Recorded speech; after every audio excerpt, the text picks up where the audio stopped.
Welcome one, welcome all. We're going to call the formal session together.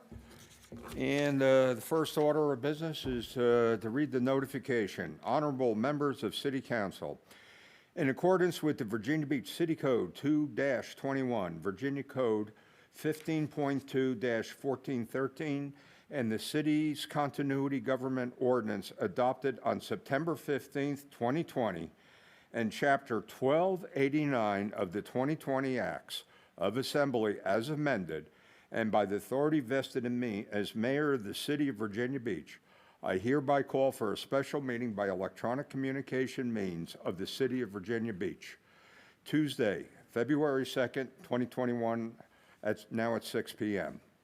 The special meeting by electronic means will be held virtually with City Council members participating by a video audio conference. The purpose of the special meeting is to allow the City Council to hold a regularly scheduled meeting regarding the items listed in the published agenda. If you wish to make comments during the meeting, please follow the two-step process provided below. Register at WebEx at https://vbgovwebex.com or registered with the city clerk's office by calling 757-385-4303 or via email at abarnes@vbgov.com prior to 5 o'clock on February 2nd, 2021. The City Council meeting will be streamed live on www.vbgov.com and Facebook Live, and will be recorded for rebroadcast on cable TV. Sincerely, Bobby Dyer.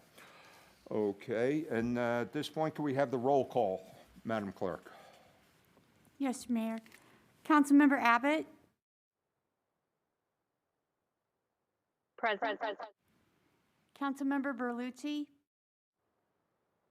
Present. Councilmember Henley? Present. Councilmember Jones? Present.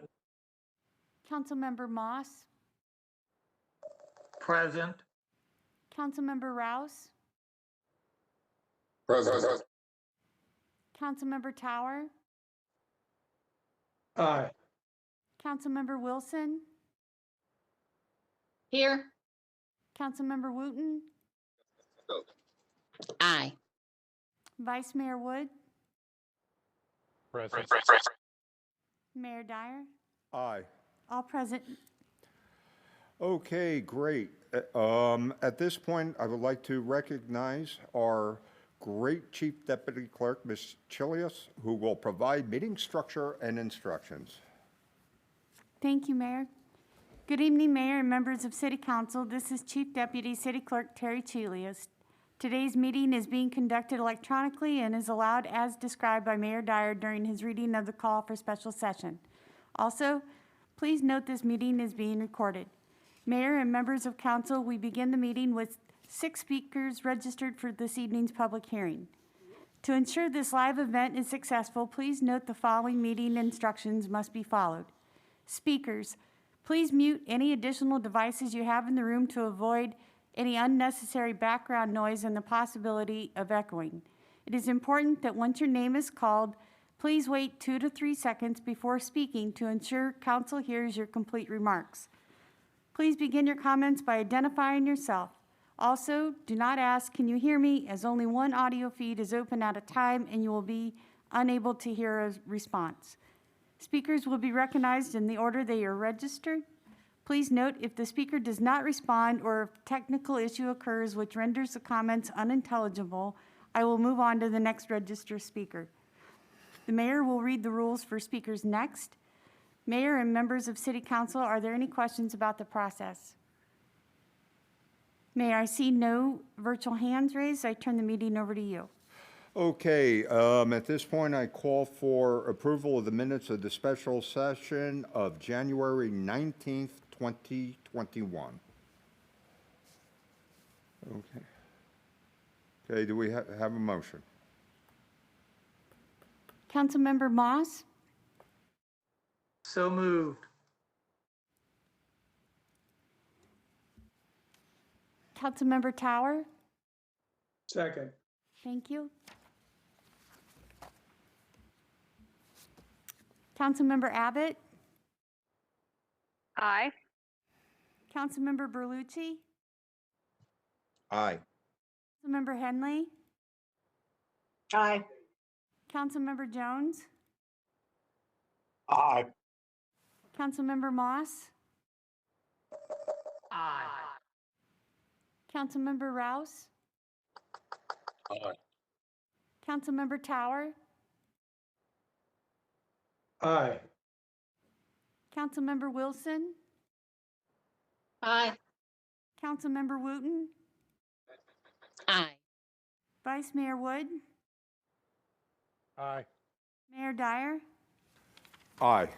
By a vote of 11 to 0, you have approved the minutes. Okay, at this point in time, I am privileged to read the following proclamation.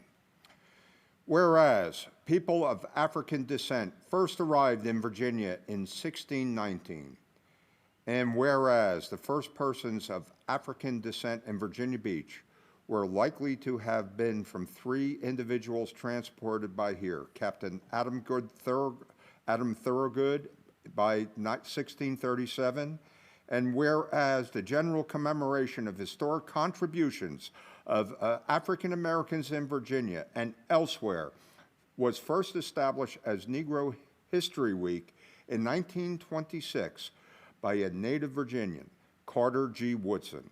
And whereas President Gerald R. Ford expanded this commemoration and celebration to encompass Black History Month in 1976. And whereas the theme of the commemoration in 2021 is the Black family, representation, identity, and diversity. And whereas the institution of slavery in America, Virginia, and locally created significant challenges to maintaining the family unit for African Americans. And whereas through these challenges, the African American family has preserved and developed strong bonds extending throughout many generations and throughout the community. And whereas the African American community has found purpose through family and through church. And whereas African American churches, such as the Union Baptist Church in Virginia Beach, provide for the spiritual strength and welfare of families. And whereas the Union Baptist Church began in this community 158 years ago during the American Civil War. And whereas one of the first schools for African American students was established on the grounds of the Union Baptist Church in 1868. And whereas the Princess Anne County Training School first held classes in 1934 at the Union Baptist Church.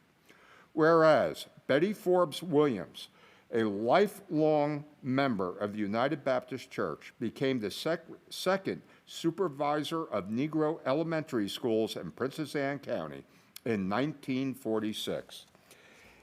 Whereas in 1962, Betty Forbes Williams became the only African American to have a school named in her honor in Virginia Beach.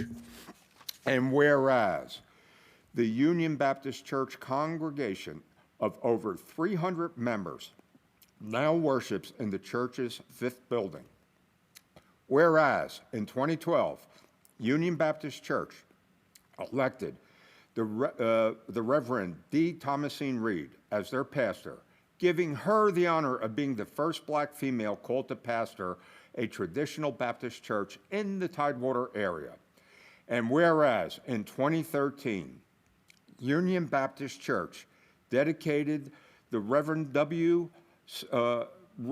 Samuel Walton Family Life Center. And whereas African Americans have overcome enslavement, discrimination, and adversity to make positive contribution in all areas of enterprise and service in Virginia Beach, the Commonwealth, Virginia, and the United States of America. Whereas the mayor and city council support the establishment of the Virginia African American Cultural Center in Virginia Beach as a hub for African American culture and history, and have provided the deed transfer and title of the property in Virginia Beach for that purpose. Therefore, I, Robert M. Dyer, Mayor of the City of Virginia Beach, do hereby proclaim February 2021 African American Heritage Month, and thank you very much. And I'd like to particularly acknowledge Dr. Amelia Ross-Hammond, founder and chairperson of the Virginia African American Cultural Center Incorporated, along with Joan Davis Williams of the United Baptist Church. Thank you for your many contributions all along and for your continued contributions to making Virginia Beach the great city that it is. Dr. Ross-Hammond, if you have comments, you can begin your comments and just pause 2 to 3 seconds, and then I'll call on Ms. Williams to provide comments if she'd like. On behalf of the Virginia African American Cultural Center Board of Directors and staunch supporters, I would like to thank Mayor Dyer and the member of City Council for this special honor. Our vision is to be the statewide leader in generating historical and cultural content through programs, performances, and exhibitions. And we are currently fully engaged in such programmatic activities in the city until our culture center is built. With the ongoing support, we are moving forward, and one day we'll showcase this historic journey. Congratulations to Historic Union Baptist Church for also being a recipient today for this special honor. Thank you. Thank you, Dr. Hammond. Ms. Williams, if you would pause just 2 to 3 seconds, you can begin your comments. Good evening, Mayor Dyer and City Council members. It is with great pleasure that I accept this proclamation on behalf of Reverend Dr. Robert L. Barnes II, who is our interim pastor, and the Union Baptist Church family. We're pleased to have the city recognize our church's historical significance, influence, and impact regarding the education of African American students in what was once Princess Anne County and is now the city of Virginia Beach. As stated in the proclamation, it is the site of the first African American high school in the city.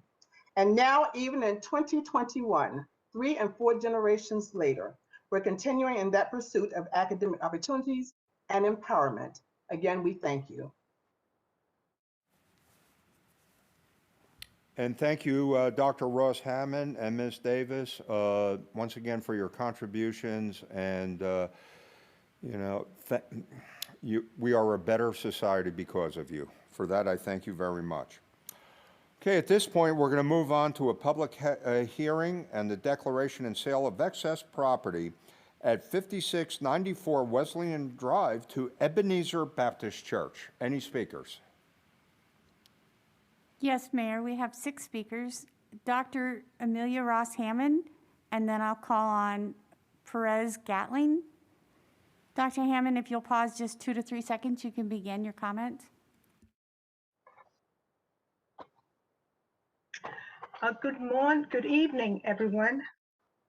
It has been about 6 years ago when the former minister of Ebenezer Baptist Church asked about the land across the street because they needed parking and spaces as they were expanding. At that time, I brought forth then Vice Mayor Louis Jones, and we sat at the church and discussed this. He realized how much value this church was bringing to the city and agreed to lease that land. This is a church that reaches out in multiple ways. They host senior services every week, and they also do several outreaches. They partner with the World Central Kitchen and Pharrell to help feed needed families every Monday, Wednesday, and Friday. They partner with the Urban League of Hampton Roads to host feeding events. They've hosted Iota Omega chapter of Alpha Kappa Alpha Sorority Incorporated's college prep program. They've also worked with partner churches with Dr. Daniels and Enoch Baptist Church allowing them to partner on Community Day, and which some of this we have also been a part of it. And they've partnered in education with the Diamond Springs Elementary, Newtown Elementary, and Betty F. Williams. And beyond that, they have done several things in supporting the Virginia African American Culture Center. Pastor Gatlin was one of our first pastors to support us as a charter member, he and his wife. And besides that, when we had the Community Fall Festival, they participated, brought their choirs, and the youth helped with the children's organized setting. So definitely, this is someone that reaches out to our community, that is meaning well. And this opportunity to have that land to expand, to continue the educational building was really important to our city. So I highly support this process of giving this excess land and selling it to Ebenezer Baptist Church. Thank you. Thank you. Perez Gatling and then Michonne Lane. Ms. Gatling, if you'll pause just 2 to 3 seconds, you can begin your comments. Good evening, Mayor Dyer and members of City Council. Ebenezer Baptist Church was established in 1859, and it has the distinction of being the oldest African-American church in Virginia Beach. We were the first. Our current members and our ancestors have been a part of the fabric of this community for 161 years. As you can imagine, our members, past and present, have also watched the evolution of our community and our city and our great Commonwealth. Our church is growing, and we desperately need the space for parking. Without it, our members are put at considerable risk because they have to park on the street and in places that are not designated for parking. As you know, the intersection of Baker Road and Wesleyan Drive is already busy, and it has gotten even busier with the completion of Coastal 61 apartments in our backyard. Landlocking our church will result in our members being placed at risk in terms of parking, and it will also hinder our growth. And anything that does not have space to grow and develop dies in time. The City Council's decision regarding the land determines the life or death of Ebenezer Baptist Church, Virginia Beach. We ask that you take these factors, as well as the 161 years we have been on this corner and in this community, into consideration as you deliberate. Thank you so much. Thank you. Michonne Lane, if you'll pause 2 to 3 seconds, you can begin your comments.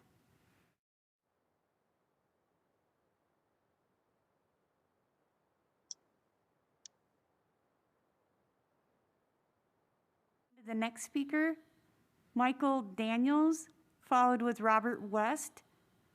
Michael Daniels, if you'll pause 2 to 3 seconds, you can begin your comments. This is Michael Daniels. I am the current pastor of Enoch Baptist Church, but I also represent the Lake Edward Civic League and the Western Bayside United Group. I want to say to Mayor Dyer and the council members, thank you so much for allowing me this opportunity to speak on behalf of Ebenezer Baptist Church.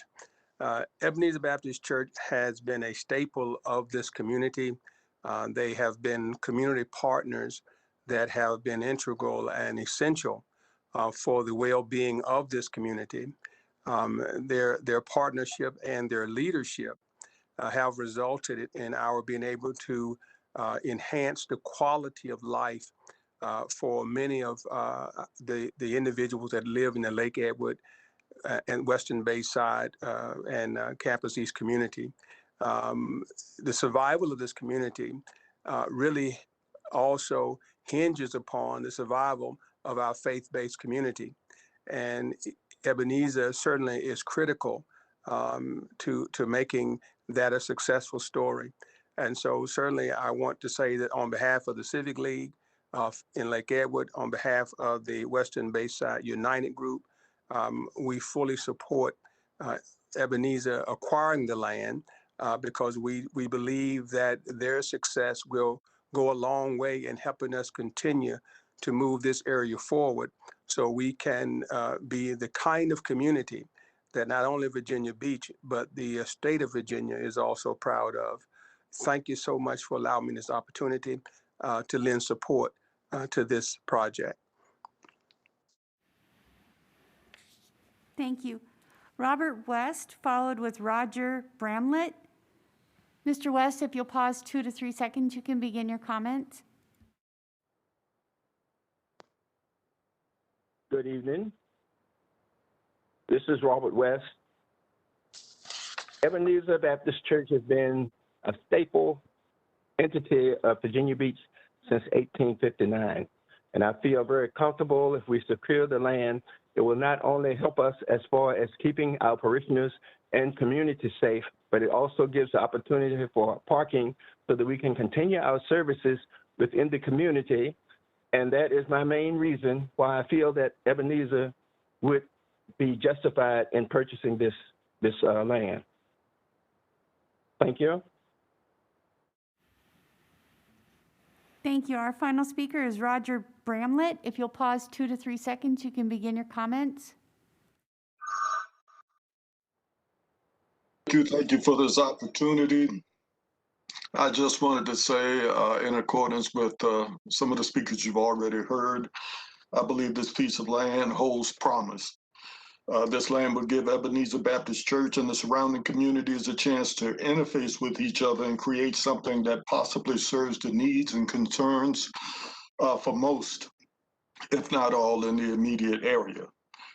We will continue to reach out to many as God has prospered us to do. It will also help bolster our alliance with Western Bayside United, and it is also in keeping with our fair city to do all we can to help each other. Thank you. Mayor, that's all the speakers. And thank you for all the speakers, and thank you for this initiative to help out the Ebenezer Church. We often say that the strength of Virginia Beach are the people of Virginia Beach, and the fact that we're a faith-based community of many, many faiths is the glue that holds us together. And I'm glad this initiative is coming forward to help you so you can help others. And for that, I thank you. And I understand, Mr. Vice Mayor, we have everything on consent at this point. So at this point, if we can do, the consent agenda. Vice Mayor Wood, if you'll pause just 2 to 3 seconds, you can begin. Thank you, Mr. Mayor. Mr. Mayor, I move for approval under the consent agenda under ordinances and resolutions. Item 1, ordinance to amend City Code Section 12-21, Ray, Coordinator of Emergency Management. Item 2, ordinance to suspend City Code Sections 18-49 and 18-50, Ray, alcoholic beverage license taxes for calendar year 2021, and appropriate $325,000 from fund balance reserved for pandemic relief to provide offsets. Item 3, resolution to appoint Christopher J. Turpin as Assistant City Attorney, effective February 11, 2021. Item 4, ordinance to authorize a temporary encroachment into a portion of city property known as A. Pike Inlet at the rear of 321 Teal Crescent, Ray, construct and maintain a proposed wharf, and B. North Bay at 352 Tuna Lane, located at the rear of 329 Back Bay Crescent, to replace and maintain an existing pier and construct and maintain a covered boat lift. Item 5, ordinance to release the hold on 14 capital projects and authorize the expenditure of $21.8 million previously appropriated in the FY 2020-2021 Capital Improvement Program.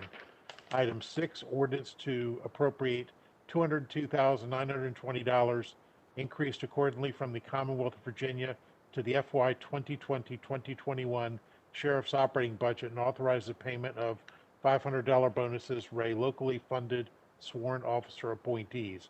Item 7, ordinance to establish a City Council and City Manager's Special Pandemic Reserve and transfer from budgets from Departments of Police, Fire, and Emergency Medical Services FY 2020-2021 operating budgets. $5.4 million to City Council Special Pandemic Reserve Ray High Priority City Council initiatives. $3 million to City Manager Special Pandemic Reserve, Ray Unforeseen Pandemic-Related Needs, $1.1 million to Department of Economic Development, Ray Workforce Development, $900,000 to Department of Public Works, Ray Enhanced Pandemic Cleaning. So moved, Mr. Mayor. We have a motion. Do we have a second? Councilmember Jones? Thank you. Yes, I second the motion. I would like to comment before we vote on how important this is to the Lake Edward and Bayside community, and how important Ebenezer Church has been to that community, and that this is a very substantial opportunity for them to continue their growth and their influence in Lake Edward and Bayside. And I'm proud to be a second on the motion that particularly includes the sale of the property to the church. Well stated, Mr. Jones. At this point, can we have call for the vote? Yes, your Mayor. Councilmember Abbott? Aye. Councilmember Berlucci? Aye. Councilmember Henley? Aye. Councilmember Jones? Aye. Councilmember Moss? Aye. Councilmember Rouse? Aye. Councilmember Tower? Aye. Councilmember Wilson? Aye. Councilmember Wooten? Aye. Vice Mayor Wood? Aye. Mayor Dyer? Aye. By a vote of 11-0, you have approved the consent agenda. Okay, we'll move on to unfinished business, and I would like to give Ms. Henley the opportunity to speak, express some of her concerns to a previous discussion, which we ran out of time. Councilmember Henley, if you would just pause 2 to 3 seconds, you can begin your comments. I really appreciate the opportunity to comment, and I'm sorry to delay this discussion, but I just feel that I have to take exception to so much of what Mr. Rouse said. I think there's a major misunderstanding here. I hope that we can have an opportunity to talk about this so we can understand the different perspectives. We did have a process. We have a very lengthy public hearing process for anything that the city is going to present in our legislative package. We go to great extent to have public input before we put anything on that legislative package to send to the General Assembly. That's the way the local side works. But apparently the state side is going to work a little differently now. And I can only speak for myself, had absolutely no idea that these bills were even being considered, much less introduced. That's the lack of transparency. I believe that the city council, unfortunately, was totally blindsided, as were the citizens, that something as massive as changing our system of government could be done in such a fashion. I simply responded to the email that our legislative person sends every night describing what's happening that day, when she sent out the information that these bills had been introduced and that they were ready to be coming to a subcommittee. I responded that I didn't think these were good bills for the city. We had absolutely no time to have a city council meeting. Things happen so quickly at the General Assembly from one committee to the next, and we have to respond quickly. There was no time. It wasn't any intent to not be transparent. It was just the way it works in Richmond. And I really thought the letter that the mayor and vice mayor sent indicated that they were only speaking for themselves. but talking about the possibility of the referendum and why we didn't have a referendum. And, you know, folks, we all tend to forget things. But remember last summer when we were talking about whether or not to have a referendum. Remember, at that time, we were approaching the time that this federal lawsuit was going to be heard. And we were being offered various settlements that we couldn't talk about. And I guess we still can't talk about them. There was no way we could go out to the public and explain all of the possibilities with that looming lawsuit, which was going to be heard just before the November election. Throw in the fact that there was a pandemic and we couldn't meet in groups. It simply was not the right time. I really don't appreciate anyone attributing motives to me. I would like to be asked what my reasoning was. My reasoning was last November was no time in that frame to talk about what our future system of government should be. It needs to be done very, very carefully. The last referendum that we had on the question in the late 90s, the people voted that they wanted to keep the present system, because once they got out there discussing it and realized they were going to be giving up their right to vote for 6 seats on the council, they said, oh no, we want to keep what we've got. We get to vote for everybody, not just one and a few at large, which would be the minority on the council. They were giving up their right to vote for a majority on the council, and they didn't want to do that. So we did have a referendum. Maybe it needs to be repeated every 20 years, but we did have great public discussion to keep what we have. Now, maybe the bill doesn't specifically say Virginia Beach, but the way it's designed, the way it's written, it will only immediately affect Virginia Beach. As a matter of fact, it's very specific to our city, and it changes our charter. And this is no way to have a charter change. To present this as being an issue that is simply a racial question is presenting it in a very narrow fashion, and it is not at all the issue. And it's doing the citizens of this city a great disservice to present it in that fashion. It affects our government and the way we operate.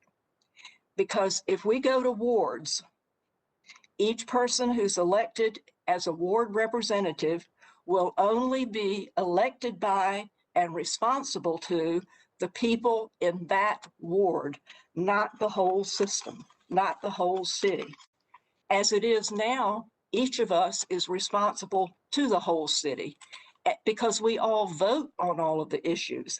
And I think that's why the people voted to keep what we have now. They wanted to be able to vote for the people who were going to vote on their taxes, who were going to be voting on their rezonings, and they didn't want to give up that right. The city manager form of government simply is not this form of government that operates with wards. And I think we need thorough discussion by the public before we go to that system. How are we going to govern ourselves? Are we going to be individual fiefdoms, or are we going to be able to look at it as a city? Our citizens deserve the opportunity to talk about how we're going to be governed.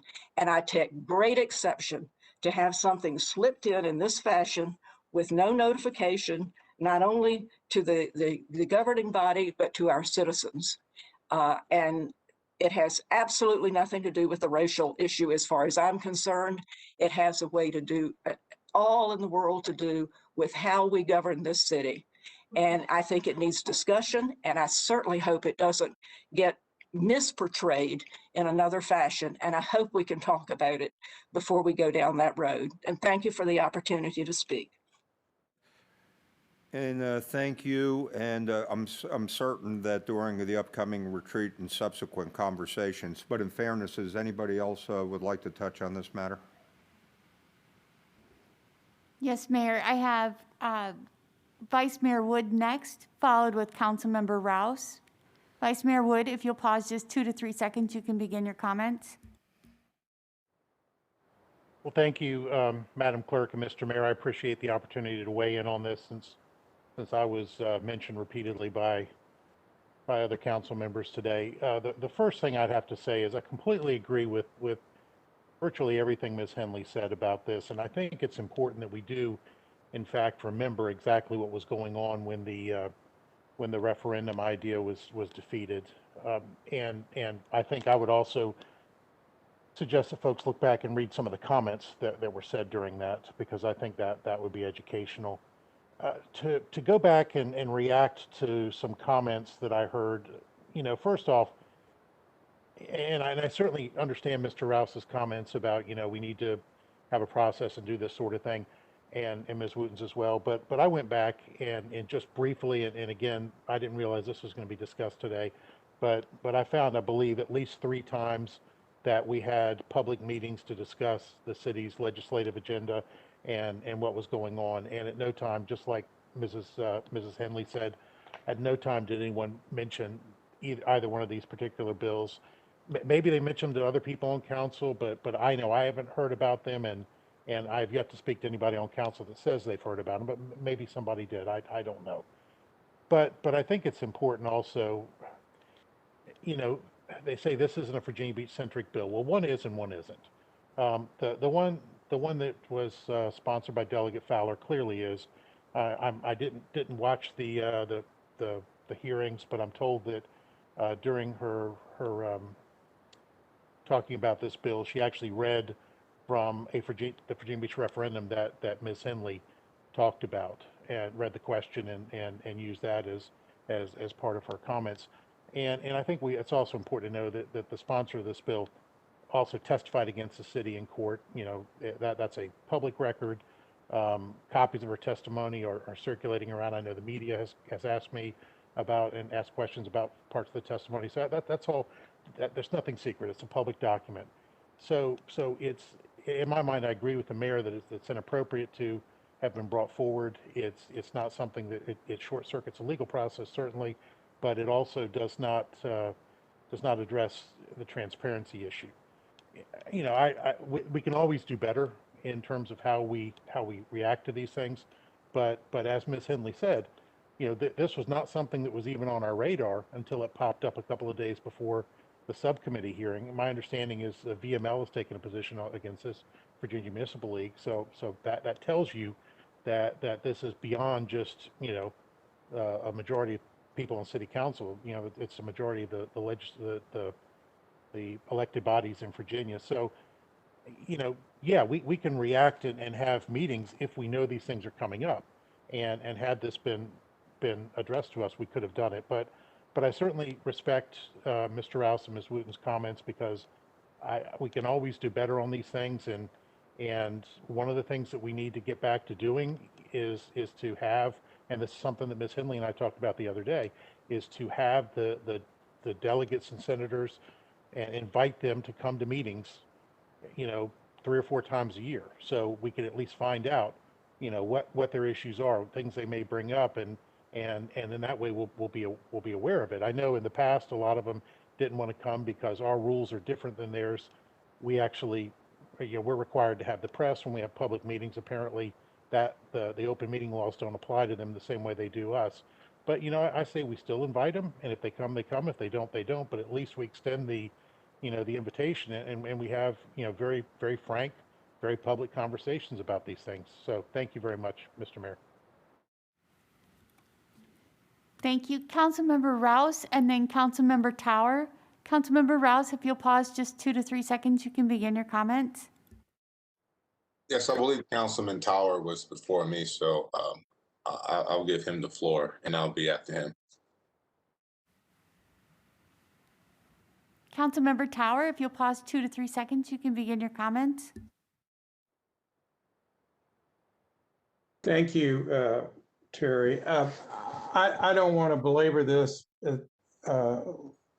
but I do want to say, and I've told the city manager this, I have been, I have some personal experience. I've been a registered lobbyist, and I have represented a diverse nonprofit, membership nonprofit with very differing views within the organization about a number of issues, but that were unified by a desire to see the laws of the state of Virginia and the be be clear and able to be used by citizens in whatever the will of the General Assembly was. We did a lot of educating of General Assembly members about the issues that were of concern to us. I had a lobbying staff, a lobbying contract with 2 different lobbying firms, and I myself, an employee of the organization, spent a good deal of time in the months and weeks leading up to the General Assembly, and especially during the General Assembly, testifying before committees and monitoring the comings and goings of various proposed amendments and alliances. My bottom line with this is simply to say, and we do need to discuss it further, is that who's minding the store here? I am shocked at the level of representation that we have in terms of keeping us advised of what's going on in the General Assembly. And I don't mean any ill will towards anybody who's currently or previously doing it. I think it is more endemic to the system that somehow has gotten that we don't need to worry about these things. That, you know, we're talking about big issues here with a lot of controversy, and I tend to fall on the sideline of this was an issue that really did need some discussion, and it was very unfortunate that we could not have had it. I could have predicted this. But, and I was not among the majority of those who favored taking a public position. I thought all I could do was really to try to stay out of it. I did not think taking a position for or against at the point that we were was in our best interest. But whatever my position was or wasn't on the bill, I think it's clear that we need to have, we cannot depend on, in a Dillon rule state, we can and cannot, and with a very closely divided General Assembly on a partisan basis, we cannot depend on the goodwill of the General Assembly to look after us. And we cannot depend, to some degree, no matter which party is in charge, that they are looking out for our interests. These are hotly contested elections now. The days when people got elected to the General Assembly and looked at it as a multi-year sinecure or coming to an end, at least in the near future, there's no reason to believe that these are not going to continue to be. And we have to realize that the folks putting bills in that may affect us may or may not have our best interests as we view it as their primary goal. They may, and it's all the more reason we need to have the very best representation we have in Richmond on the ground that understands us, that knows Virginia Beach, that knows the council in full, all 11 of the members, that knows and has the confidence primarily of the city manager. And I think I hate to make this fall on the city manager, but I've told him this myself. He's going to have to do something about this with our help, but it's his problem to solve, because if we don't, we're going to continue to have these kinds of problems come up. We have to be proactive. We cannot wait for council people, General Assembly members to give us a call in the midst of their busy day to let us know what's going on. And you know, sometimes these are not bills that are dropped in the hopper and you have a few days before they get assigned to a subcommittee. Sometimes these are amendments made in the heat of battle at the last minute in the closing stages of the where decisions need to be made in a matter of minutes, not just a matter of days. So we really do need to develop a very high trust level in people that represent us in Richmond that get us that information. The city manager needs to decide how much confidence he has in that he is doing the will of the party. He, as Mr. Moss suggests, he doesn't want to be cutting his own throat. By the same token, we need to give him some leeway to operate in this very, very unusual circumstance of legislative activity in the Virginia General Assembly. So that's my speech. I just think whatever side of this you fall on with regard to the issue, and there are very good arguments made and very understandably, some of them are quite emotional, some of them are more factual, but I really believe that we can improve our chances of avoiding these kinds of issues if we pay a great deal more attention than we seem to be to who's representing us in Richmond, how are they representing us, what are they sensitive to, when are we getting the information that we need, how are we getting it, and what is the relationship with the city manager, who over time I think will develop a relationship with each of us individually and all of us as a group that will really make this a better system. We can make it work for us, but it's not going to happen on its own. We have to be proactive, forward-thinking, and conscious of hiring a very good lobbying firm to represent us. We have too many interests to let it depend on the goodwill of whichever party happens to be and whichever representatives and senators, delegates and senators we have going for us. That's my speech. Thank you. Thank you, Mr. Tower. Councilmember Rouse, if you'll pause 2 to 3 minutes or 2 to 3 seconds, you can begin your comment. Thank you, Terry. Again, not to belabor the point of our discussion, I think it's a very important discussion that we're having. But I want to be clear on something that Councilwoman Henley stated. To be clear, these bills deserve all the scrutiny in the world. My concern is the fact that as a body, there were members who are leaders on this body who spoke on the behalf of myself and this body without necessarily having, to me, the proper discussion. Number two, when the comment stated on this about being a racial thing when it comes to voting, and I just want to be clear that this issue around voting rights is not a racial issue. It's an American issue that has a racial history to it, centered around voter discrimination and suppression. So I just want to be clear with that.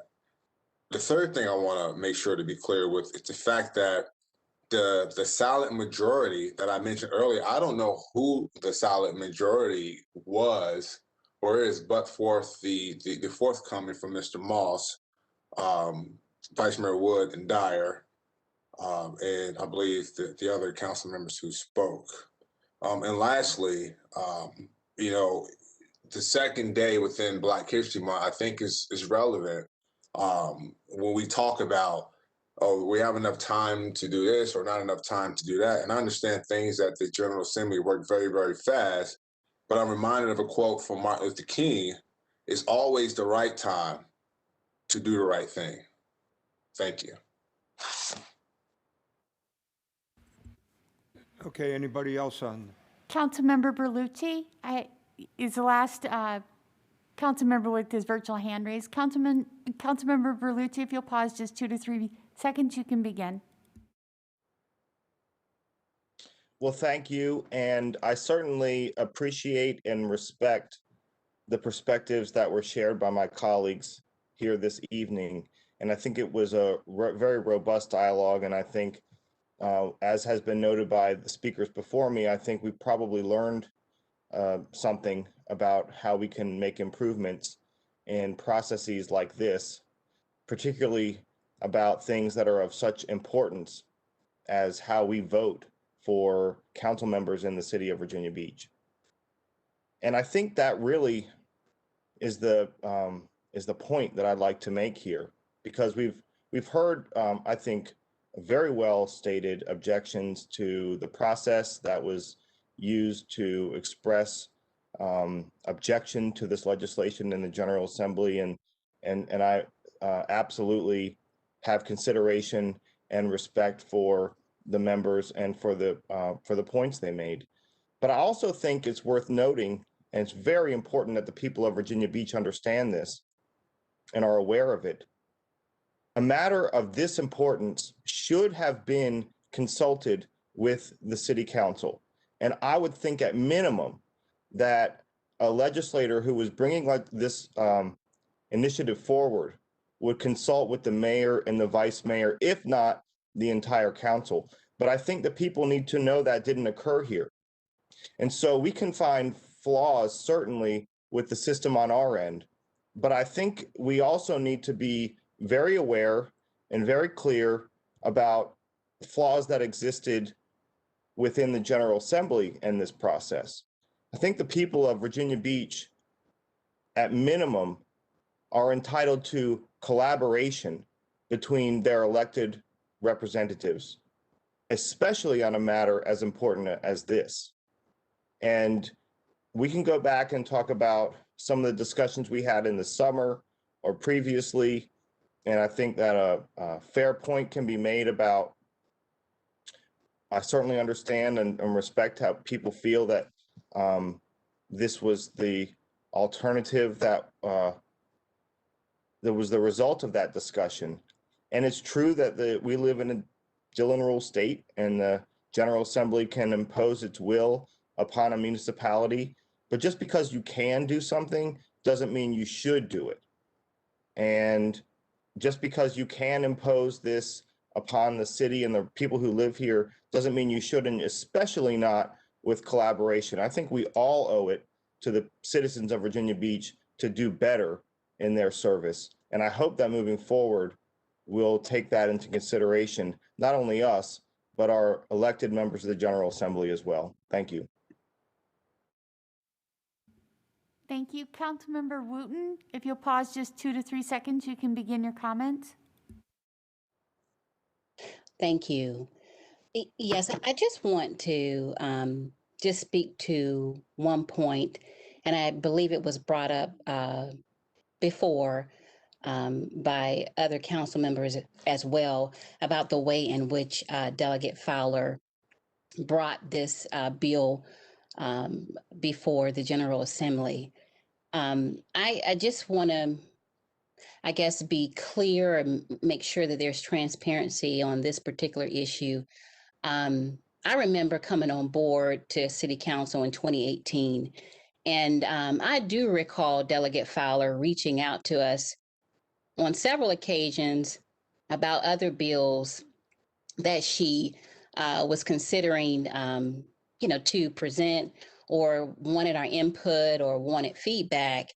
And at that time, I remember some discussion from some of my colleagues, basically party related, about who she is, who she was, and that there would not be a lot of support.